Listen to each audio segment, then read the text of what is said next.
Hi గారు, welcome to our channel. ప్రస్తుతం మనతో పాటు దామో బాలాజీ గారు సీనియర్ జర్నలిస్ట్ ఉన్నారు. వాటితో ఒకసారి మాట్లాడదాం. సార్ నమస్కారం. సార్ నమస్తే. సార్ విజయ్ దేవరకొండ, సమంత అండ్ ప్రభాస్ వీళ్ళందరూ కూడా సూసైడ్ చేసుకొని చనిపోతారు అని వేణుస్వామి చెప్పినట్టు ఒక వార్త వైరల్ అవుతుంది సార్. ఆయన ఆడియో కూడా లీక్ అయిందని కూడా చెప్తున్నారు. మరి నిజంగా వేణుస్వామి ఈ విధంగా చెప్పాడా? ఆయన ఆడియోలో ఏముంది? మరి వస్తున్న ఈ వార్తల గురించి మీరేం చెప్తారు సార్? ప్రభాసు, విజయ్ దేవరకొండ, సమంత ముగ్గురు ఆత్మహత్య చేసుకోబోతున్నారు అని ఒక ఆడియో వైరల్ అవుతుంది. అది నేను కూడా విన్నాను ఆ ఆడియో. మరి ఎవరో ఒక జర్నలిస్టుతో వేణుస్వామి మాట్లాడుతున్నాడు.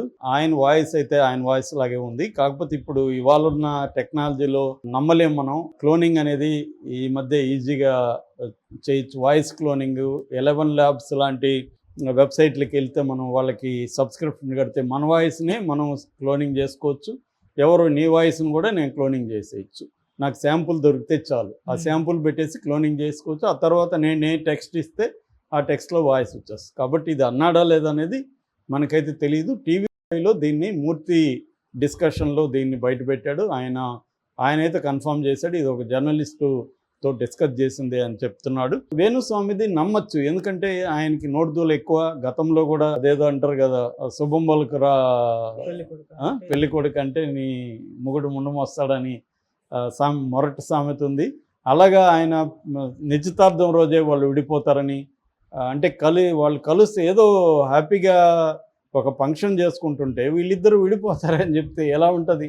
మామూలుగా మామూలు వాళ్ళనైతే కొట్టేసేవాళ్ళు వెళ్ళి, కానీ వేణుస్వామిని కొట్టడానికి కూడా అందరూ జంకుతున్నారు. ఎందుకంటే అతను పెద్ద పెద్ద వాళ్ళతో సంబంధాలు ఉన్నాయి. దేవేగౌడ ఫ్యామిలీ కూడా అతని దగ్గరకు వచ్చి, మాజీ ప్రధానమంత్రి, అలాంటి వాళ్ళు కూడా ఇతని దగ్గర పూజలు చేయించుకుంటున్నారు. సో అందుకని ఇతన్ని ఇప్పటివరకు వదిలేస్తున్నారు. ఇప్పుడు ఇంకా దారుణంగా ఆ ఆడియోలో ఏముంది అంటే, ప్రభాసు, విజయ్ దేవరకొండ, సమంత ముగ్గురు కూడా ఆత్మహత్య చేసుకొని చనిపోతారు, నేను చెప్తున్నాను చూడండి మీరు అని ఆయన అంటున్నాడు. ఆయన వాయిస్, ఆయన పద్ధతి చూస్తే అది ఫేక్ అయితే అనిపించట్లేదు నా వరకు, నా గట్ ఫీలింగు. ఆయన వాయిస్ లాగే ఉంది. మరి ఆయన అది ఓన్ చేసుకుంటారో లేదు తెలియదు. రెండవది ఏంటంటే, మూర్తికి ఈయనకి మధ్య గొడవలు ఉన్నాయి కాబట్టి మూర్తి ఇదేమైనా క్రియేట్ చేశాడని కూడా వేణుస్వామి చెప్పచ్చు. ఎందుకంటే మూర్తి మొదటి నుంచి కూడా వేణుస్వామి మీద పోరాటం చేస్తున్నాడు. దానికి మళ్ళీ కారణాలు ఉన్నాయి. ఎందుకంటే మూర్తి తెలుగుదేశం ఛానల్ అది 5, మూర్తి గోల్ కూడా తెలుగుదేశం గోలే, మూర్తి గోలు ఛానల్ గోలే వాళ్ళ గోల్ ఉంటుంది కదా. ఛానల్కి వ్యతిరేకంగా ఎవరు కూడా ఛానల్లో పనిచేయలేరు, ఏ ఛానల్ అయినా. సో అలాగా ఈయన జగన్తో ఉన్నాడు, ఎవరు ఈ వేణుస్వామి, ఇటు కేసీఆర్లతో ఉన్నాడు. కాబట్టి ఆటోమేటిక్గా తెలుగుదేశం ఛానల్ ఆయన్ని టార్గెట్ చేసే అవకాశం ఉంది. సో ఆ యాంగిల్లో మూర్తి కూడా చేస్తున్నాడు. కానీ నేను చాలాసార్లు చెప్పాను, మూర్తి చేశాడా పక్కన పెడితే వేణుస్వామి మాత్రం ఖచ్చితంగా తప్పు చేస్తున్నాడు. ఎందుకంటే జ్యోతిష్యమే ఒక బుల్షిట్ నా దీంట్లో. ఎందుకంటే మా ఫాదర్ కూడా జ్యోతిష్యం చెప్పేవాడు, నేను చిన్నప్పటి నుంచి చూశాను. అది ఒక రకమైన ప్రిడిక్షను. ఏదో గాల్లో బాణాలు పదేస్తే ఒక 2 తగులుతాయి, జనం ఆ 2 పట్టుకొని చెప్పాడు అంటుంటారు. కానీ వీళ్ళు ఏది కూడా నిర్దిష్టంగా ఏ పెద్ద సంఘటన ఏ జ్యోతిష్యుడు ప్రపంచంలో చెప్పలేదు. జ్యోతిష్యం అనేది ఒక ప్రిడిక్షన్ అంతే. దానికి అక్కడ తిరిగే గ్రహానికి దీనికి సంబంధం లేదు. ఒక పక్క మన వాళ్ళు గ్రహాలకు వెళ్తున్నారు. నిన్న కూడా మనం సునీత విలియమ్స్ గురించి చెప్పుకున్నాం. అక్కడ ఆమె 9 నెలలు ఉండొచ్చింది స్పేస్లో. ఒక పక్క గ్రహాలని మనం కాంక్వర్ చేస్తుంటే ఇంకా గ్రహ ప్రయోగం, దాని ఏమంటారు ప్రభావం మన మీద ఉంది అని నమ్మడం ఇంకా ఎంత ఘోరమైన విషయం మనకు అర్థమవుతుంది. సో కాబట్టి ఈ మూఢనమ్మకం, జ్యోతిష్యం అనేది ఒక మూఢనమ్మకం. దాంట్లో ఇతన్ని అడగలేదు ఎవరు, వాళ్ళు వచ్చి అడగలేదు. నాగార్జున ఫ్యామిలీ అడిగిందా ఇతన్ని, మా కొడుకు కోడలు విడిపోతారని ఏమన్నా అడిగారా ఇతన్ని? చిరంజీవి మనవరాలు క్లింకర, ఆయన జాతకం ఏమన్నా ఈయన అడిగారా? ఎవరు అడగకుండా ఈయన ఎందుకు సెలబ్రిటీల జాతకాలు చెప్తా అంటే పాపులారిటీ కోసం, వివాదం అవ్వాలి. నిజానికి వేణుస్వామి జ్యోతిష్యం మీద డిపెండ్ అయ్యి బతకడు. ఆయనకి వ్యాపారాలు ఉన్నాయని చెప్తున్నారు, ఆయన రియల్ ఎస్టేటు, పబ్బు ఇవన్నీ ఉన్నాయని. దీంట్లో ఆయన ఏంటంటే ఒక సెలబ్రిటీల సర్కిల్ ఆయన పెంచుకునే కార్యక్రమం, దానివల్ల ఆయన వ్యాపారం చేసుకునే కార్యక్రమం. జ్యోతిష్యం కూడా ఒక వ్యాపారమే, ఎందుకంటే లక్షలు ఇచ్చి ఈయన దగ్గర శాంతి హోమాలు చేయించుకుంటారు. సో ఆ కాంటెక్స్లో వేణుస్వామి ఖచ్చితంగా కేసులు పెట్టాలి. సమాజంలో అశాంతిని కలిగిస్తున్నాడు, ఆయన ఆందోళన కలిగిస్తున్నారు. ఇప్పుడు ఈ విషయం బయట వచ్చినాక ప్రభాస్ ఫ్యామిలీలో, ఇటు విజయ్ దేవరకొండ ఫ్యామిలీలో, సమంత ఫ్యామిలీలో ఖచ్చితంగా ఆందోళన ఉంటుంది. వాళ్ళ నమ్మకాలు ఉండొచ్చు కదా. నాలాగే ఇప్పుడు నాకు సంబంధించి నువ్వు చచ్చిపోతావు రేపు అంటే నేనేం నమ్మను, పట్టించుకోను. కానీ నమ్మే వాళ్ళకి అది ఒక గిల్లిలాగా మైండ్లో ఉండిపోతుంది. సో రేపు విడిపోతారని పెళ్లి చేసుకునేటప్పుడు నిశ్చితార్థం జరిగేటప్పుడు మీరు విడిపోతారంటే వాళ్ళ మైండ్లో అది ఎక్కడో పనిచేయచ్చు.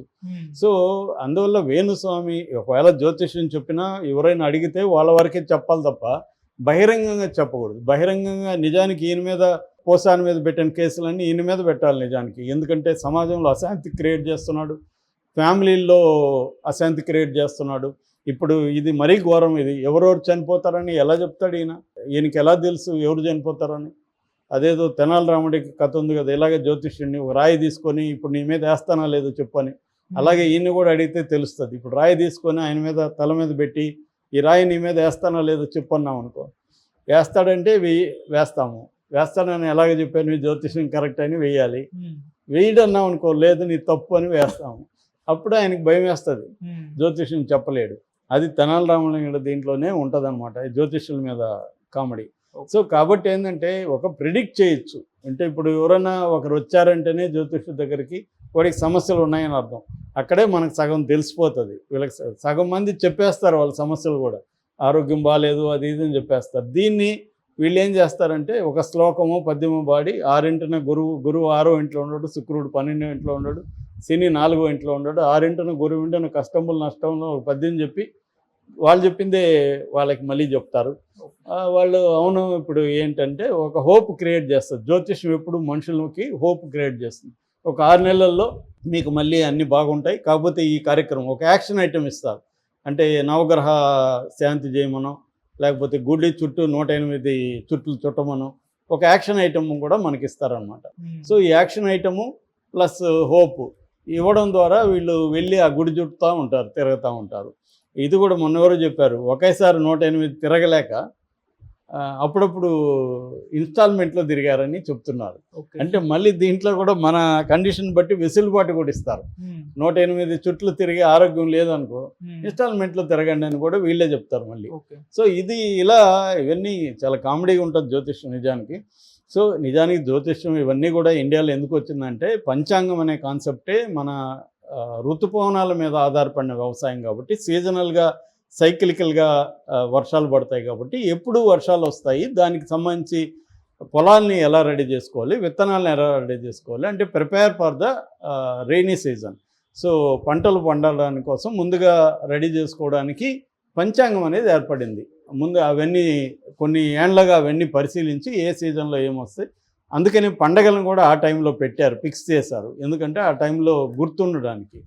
అందుకని ఏదో శివరాత్రికి వర్షం వస్తుందనో ఇంకోటి ఎందుకు అంటుంటారంటే అవన్నీ చూసి ఆ టైంలో వీటిని ఫిక్స్ చేసి వ్యవసాయదారులకి హెల్ప్ అయ్యే విధంగా పంచాంగాన్ని డిజైన్ చేశారు. అంతేగాని దాన్ని మూఢనమ్మకాలకి వీళ్ళు మళ్ళీ తీసుకొచ్చేసి నీకు జ్వరం వచ్చిన గ్రహం కారణమని, నీకు ఉద్యోగం పోవడానికి ఏదో శుక్రుడి కారణం, శని కారణం అని ఇవన్నీ మూఢనమ్మకాలకి తీసుకొచ్చారు. అక్కడ వరకు ఉంటేనా పర్లేదు, కనీసం మూఢనమ్మకాలు ఒక హోప్ క్రియేట్ చేస్తుంది మనుషులకి అనుకుంటే అంతవరకు ఓకే.